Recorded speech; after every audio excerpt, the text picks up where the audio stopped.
Sa Quezon City, arestado ang isang rider na sinita dahil walang helmet. Nahulihan din siya ng sumpak na bawal ngayong may election gun ban. Balitang hatid ni James Agustin.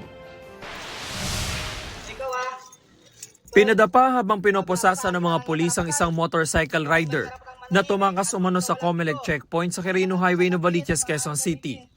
Ayon sa pulisya, sinita ang suspect sa checkpoint dahil walang suot na helmet. Huminto po siya saglit at nung nilapitan na po na ating kapulisan para hanapan ng mga dokumento kagaya ng lisensya at ORCR, ay biglang humarurot at doon po nagkaroon ng konting habulan.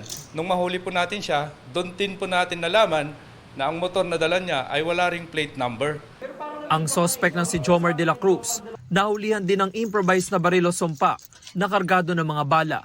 Ito na ang ika-4 na beses na makukulong si de la Cruz matapos masangkot sa mga kasong pagnanakaw, illegal na droga at pagsusugat.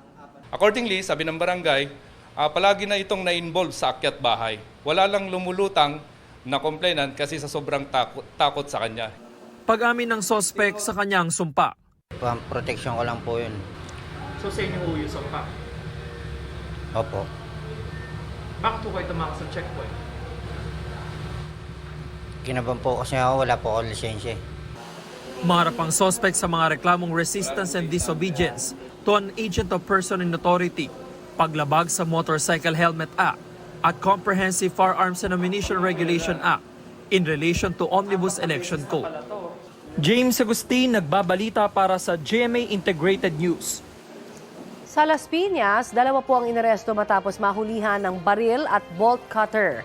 Base po sa ulat ng Super Radio DZBB, nasita ang 2 lalaking nakamotorsiklo sa isinagawang Oplan sita ng pulisya sa barangay Pulang Lupa.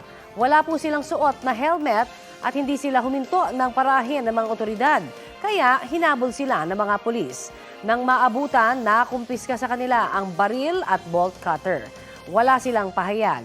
Mahigpit na ipinagbabawal ang pagdadala ng baril dahil sa umiiral na election gun ban. Kapuso, alamin ang maiinit na balita. Bisitahin at mag-subscribe sa GMA Integrated News sa YouTube. Sa mga kapuso abroad, samahan nyo kami sa GMA Pinoy TV at sa www.gmanews.tv.